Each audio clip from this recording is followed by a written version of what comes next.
சுமனத் மீண்டும் மீண்டும் நிரூபணம் பேய கூட நம்பர்லாம் நம்ம அண்ணன் திரு ட்ரம்ப் ஐயா அவர்களை நம்பக்கூடாது அப்படின்றத மார்க்கெட் வந்து திரும்ப திரும்ப நம்ம உணர்த்தி கொண்டிருக்கிற விஷயம். ஸோ என்றைக்கு வந்து மார்க்கெட் நல்லா பாசிட்டிவாக திரும்பிடுச்சுனாக்கா ஆமாம் ட்ரம்ப் பீஸ் தான் மார்க்கெட் திரும்பிடுச்சு அப்படின்லாம் நினச்சோம் அப்படின்னாக்கா அதோட முட்டாள்தன்மை வேறு எதுவும் கிடையாது அப்படின்றது தான். நேற்று கூட சொல்லியிருந்தேன், ட்ரம்ப் எப்போ என்ன பேசுவார்ன்றது அவருக்கும் அவர் கூட இருக்கிற இன்சைடர்ஸ்க்கு மட்டும்தான் தெரியும் அப்படின்ட்டு. ஸோ அதை வந்து ஒன்ஸ் அகெயின் வந்து நடந்துருக்குது. ஆனால் இவ்வளோ கலபரத்துக்கு நடுவில் கிட்டத்தட்ட 400 பாயிண்ட் நிஃப்டி வந்து வந்து டவுன் ஆயிருந்தது ஒரு ஸ்டேஜில் மார்னிங்கில். தென் அங்கேருந்து லோவில் இருந்து பார்த்தீங்கன்னா கிட்டத்தட்ட 600 பாயிண்ட் ரெக்கவரி. ஸோ நிஃப்டி வந்து 33 பாயிண்ட் ப்ளஸில் முடிஞ்சிருக்கே. அப்போ இதெல்லாம் ஒரு பாசிட்டிவான விஷயமா கிடையாதா அப்படின்னாக்கா கண்டிப்பாக வந்து கிடையாது தான். அது உள்குத்து எல்லாம் என்ன ஏது அப்படின்றதெல்லாம் வீடியோக்களை வந்து பிரித்து மேஞ்சிடலாம். ஸோ எல்லாம் ஃபர்தராக வீடியோக்குள்ளே போயிட்டுலாம் நேராக வீடியோக்குள்ளே போகலாம். அதுக்கு முன்னாடி வந்து டிஸ்க்ளைமர், நான் வந்து செபி ரெஜிஸ்டர்ட் அட்வைசர் கிடையாது.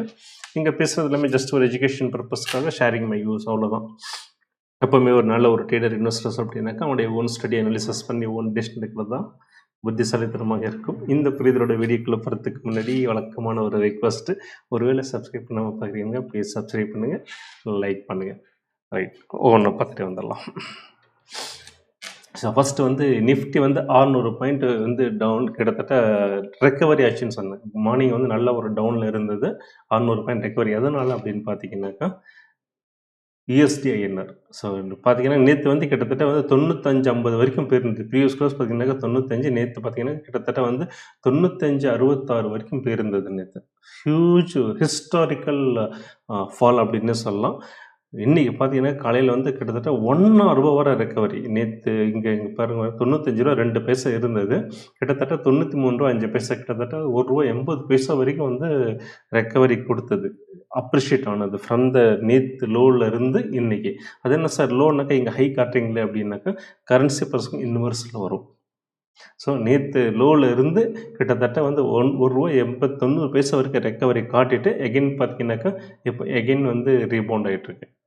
ஸோ இதனால தான் சொன்னேன் இது வந்து நம்ப முடியாது அப்படின்ட்டு. ஸோ இதுக்கு வந்து மெயின் ரீசன் இந்த ஒரு ரெக்கவரிக்கு என்ன சொல்கிறாங்க அப்படின்னாக்கா, RBI வந்துட்டு பேங்க் வந்து கரன்சியில் வந்து ஃபார்வர்ட் மார்க்கெட்டில் பொசிஷன் எடுப்பாங்க. ஸோ அது ரிலேட்டடாக ஏதோ ஒரு நியூஸ் வந்திருக்கு, எக்ஸாக்ட் நியூஸ் என்னன்றது தெரியல. ஸோ அதுதான் ஒரு காரணம். ஸோ அந்த ஒரு காரணத்தை வச்சு தான் வந்து இன்றைக்கி வந்து இவ்வளோ தூரம் ரீபவுண்ட் ஆனது. அப்போ ஏன் இது நிலைக்காது அப்படின்னாக்கா, ஒன்று வந்து இங்கே எகெயின் ஒரு டிப்ரிஷியேஷன் காட்டுது. இன்னொரு ரீசன் வந்துட்டு பார்த்தீங்கன்னாக்கா, ஆயில் வந்து இன்றைக்கி கிட்டத்தட்ட 8% மேலே வந்து போயிருக்கு. 9% MCXலேயே காட்டுது. 832 வந்து இன்றைக்கி வந்து ஆயில் ப்ரைஸ் வந்து ஏறி இருக்கு, 10,000 வந்து கிராஸ் பண்ணிருச்சு. ஸோ இதுவும் ஒரு ரீசன். இதை தவிர வேறு ஏதாவது ரீசன் இருக்கா அப்படின்னு பார்த்தீங்க அப்படின்னாக்கா இருக்குது. பார்த்தீங்கன்னா இன்றைக்கி ஏஷியன் மார்க்கெட் எல்லாமே டவுன். நம்ம மார்க்கெட்டை வந்து 2% மேலே டவுனில் இருந்தது. எல்லா மார்க்கெட்டும் பார்த்திங்கன்னா இப்போவும் டவுனில் தான் இருக்குது.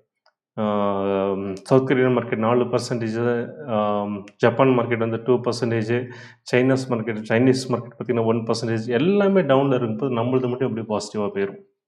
ஸோ ஊருக்கு வந்தது தான் நமக்கும் வரணும். ஸோ இது வந்து தனியாக வந்திருக்கு அப்படின்னாக்கா அது நிலைக்காது அப்படின்றதுக்கு ஸோ இத்தனை காரணங்கள் இருக்குது. ஒன்று வந்து க்ரூட் ஆயில் வந்து ஃபுல்லாக விலை ஏறி இருக்குது, 8% பார்த்தோம்.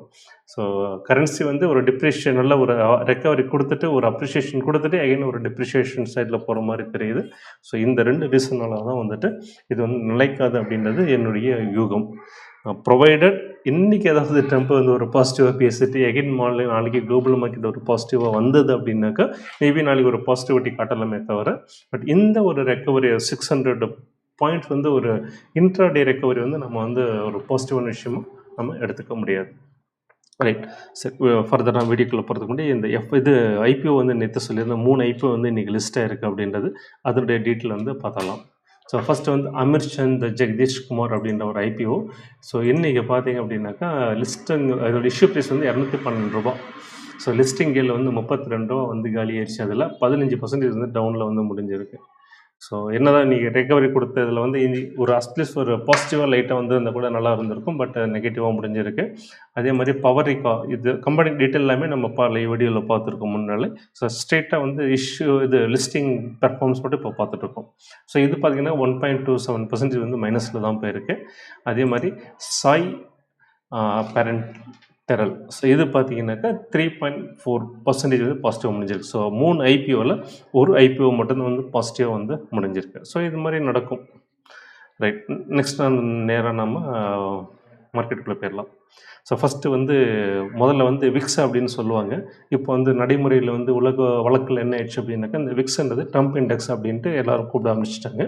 ஸோ அந்த இண்டெக்ஸ் பார்த்தீங்கன்னாக்கா 1.45% வந்து எகைன் இன்க்ரீஸ் தான் இருக்குது. ஸோ ஆக்சுவலாக வந்து ஒரு நல்ல ஒரு ரெக்கவரி கொடுத்துருந்தா விக்ஸ் வந்து குறைஞ்சிருக்கணும். ஸோ விக்ஸ் வந்து இன்க்ரீஸ் தான் இருக்குது. ஸோ இதுவும் ஒரு ரீசன் வந்துட்டு இன்னும் மார்க்கெட்டில் பயம் குறையலை அப்படின்றது தான். ஸோ எந்த ஒரு ஆங்கிளில் பார்த்தா கூட வந்துட்டு இந்த ஒரு ரெக்கவரி வந்து நிலைக்காது அப்படின்றது தான் இந்த ஃபேக்ட்ஸ் வந்து நமக்கு சொல்லக்கூடிய விஷயங்கள். ஸோ இன்றைக்கி நிஃப்டி வந்து ஏதோ ஒரு 33 பாயிண்ட் பாசிட்டிவாக காட்டுது. Large cap 31 point, mid cap 63 point minus, small cap 24 point minus, micro gap 131 point வந்து ப்ளஸில் காட்டுது. ஸோ எல்லாமே ஒரு மிக்ஸ்டு சென்டிமெண்ட்டாக தான் இருக்குது. ஸோ இதில் வந்து நிறைய வந்து எஃப்என்டோ உள்கூத்துகள்லாம் நிறைய இருக்கும், நமக்கு தெரிஞ்ச விஷயம். ஸோ அதனால் வந்து எல்லாமே ஒரே சைடில் இருந்தாலும் பரவாயில்ல, 2 நெகட்டிவில் ஒரு 3 பாசிட்டிவாக இருக்கிறது வந்துட்டு இதுவும் வந்து ஒரு சிங்க் ஆகலை. ஸோ அதுவும் வந்து ஒரு என்ன சொல்கிறது, ஒரு நம்பிக்கையை மார்க்கெட் மேலே கொடுக்கல. செக்டரல் வைஸ் அப்படின்னு பார்க்கும்போது ஐடி வந்து இன்றைக்கி 2.2% சரி 2.6% நல்ல ஒரு பாசிட்டிவ் க்ளோஷிங் வந்து கொடுத்துருக்குங்க. ஸோ இது வந்து கொஞ்சம் ரிலையபிளாக எடுத்துக்கலாம். ஏன்னாக்கா ஐடியை பொறுத்த வரைக்கும் இவ்வளோ ஃபால்லையும் வந்துட்டு ஒரு அடக்கி வாசிச்சது. ஏன்னா உழுகிறதுல முதல்ல விழுந்துருச்சு ஐடியை பொறுத்த வரைக்கும். ஸோ இந்த ஒரு ஃபாலில் வந்து பெரிய அளவில் வந்து ஃபர்தராக வந்து விழலை. ஸோ அந்த வகையில் வந்து இது கொஞ்சம் ஒரு ரிலையபிளாக எடுத்துக்கலாம். ரியாலிட்டி செக்டர் வந்து 1%, 1.07% பாசிட்டிவாக போயிருக்கு. ஸோ நெகட்டிவ் சைடு அதிகமானு பார்த்தோம் அப்படின்னாக்கா consumer durable and pharma nearly 1% வந்து நெகட்டிவில் போயிருக்கு. ஸோ எல்லாமே பார்த்திங்கன்னா மிக்சடு தான் இருக்குது. ஸோ பெரிய அளவில் ஒரு ரொம்ப ஹியூஜ் பாசிட்டிவ் எல்லாமே போயிருக்குன்னு சொல்ல முடியாது, ஹியூஜ் நெகட்டிவ்னு சொல்ல முடியல. ஒரு மதில் மேல் போனீங்க, 2 கட்டாங்க, ஆற்றுல ஒரு கால் சேத்துல ஒரு கால் அப்படின்னு சொல்லுங்க தெரியுமா? ஸோ அந்த மாதிரி தான் வந்து மார்க்கெட் முடிஞ்சிருக்கு. இது எல்லாமே வந்து நம்ம சார்ட் எப்படி ரிஃப்ளெக்ட் ஆகுது அப்படின்றத பார்க்கலாம். ஸோ நிஃப்டி வந்து நமக்கு 22,000 தான் ஸ்ட்ராங் சப்போர்ட்ன்றதை நான் திருப்பி சொல்லிட்டு இருக்கேன். ஸோ இன்னைக்கு கூட பார்த்தீங்கன்னாக்கா கிட்டத்தட்ட வந்து லோ வந்து 22,184 வந்து வந்திருந்தது. நேற்று வந்து 284 ஏதோ நான் சொல்லியிருந்தேன் லோ இந்த கேண்டலுக்கு வந்திருந்தது. எஸ் 284. இன்றைக்கி பார்த்தீங்கன்னாக்கா 184, இன்னும் ஒரு 100 பாயிண்ட் இறங்கியிருக்கு. கிட்டத்தட்ட வந்து இந்த நம்ம சொல்லி இந்த சப்போர்ட்க்கு வந்து வந்துருச்சு அப்படின்னு எடுத்துக்கலாம். நம்ம எக்ஸாக்டாக வந்து இடத்துல வந்து நிற்காது.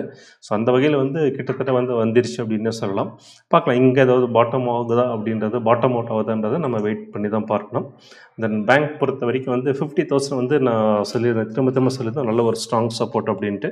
ஸோ கிட்டத்தட்ட ஒரு 2 செஷனுக்கு முன்னாடி வந்துட்டு 50,105 வரை வந்திருந்தது. ஸோ 100 பாயிண்ட் பேங்க் நிஃப்டி வரைக்கும் பெரிய விஷயமே கிடையாது. அன்றைக்கே வந்து அதை டார்கெட் அச்சீவ் ஆயிடுச்சுன்னு சொல்லியிருந்தேன். இன்றைக்கி பார்த்திங்கன்னா எக்ஸாக்டாக 49,958 பாயிண்ட் லோ. ஸோ அது வந்து லைட்டாக பிரேக் பண்ணிவிட்டு எகைன் வந்து ஒரு பாசிட்டிவ் க்ளோஷிங் வந்து கொடுத்துருக்கு. ஸோ அந்த சப்போர்ட் வந்து இன்றைக்கி டச் பண்ணிடுச்சு. ஸோ இது ஃபர்தராக பிரேக் பண்ணாத வரைக்கும் வந்து ஃபைன், பார்ப்போம் என்ன ஆகுது அப்படின்றது. தென் ஐடியை பொறுத்த வரைக்கும் வந்து இந்த 29,000 நல்ல ஒரு ஸ்ட்ராங் சப்போர்ட் ஆக்ட் பண்ணியிருக்கு. ஸோ பெரிய ஃபால் வந்து ஆல்ரெடி வந்துருச்சு. மற்ற செக்டர்ஸ் வந்து உள்ள இந்த டைமில் வந்து இது வந்து கொஞ்சம் அடக்கி வாசித்தது. ஸோ இது வந்து ஃபர்தராக வந்து 29,000 வந்து பெரிய அளவு பிரேக் ஆகாது. இதுக்கு அடுத்த சப்போர்ட் அப்படின்னு பார்த்தோம் அப்படின்னாக்கா 26,750 தான். பட் அந்தளவுக்கு போக வாய்ப்பு இல்லைன்னு தோணுது, பார்ப்போம். ஸோ இது வந்து ஒரு பெரிய அளவில் வந்து கொஞ்சம் நிஃப்டியை வந்து ஒரு முட்டு கொடுக்கும். பட் பேங்க் வந்து இன்னும் உள்ளதுக்கு வாய்ப்புகள் இருக்கிறது. தென் ஸ்மால் கேப். ஸோ அடுத்த சப்போர்ட் வந்து 14,000 சொல்லியிருந்தேன்.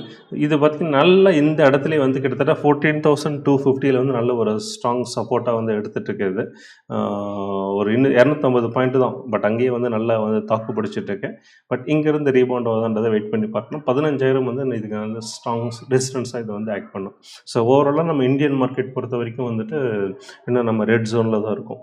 பாசிட்டிவ் ஜோனில் எதுவும் வரல.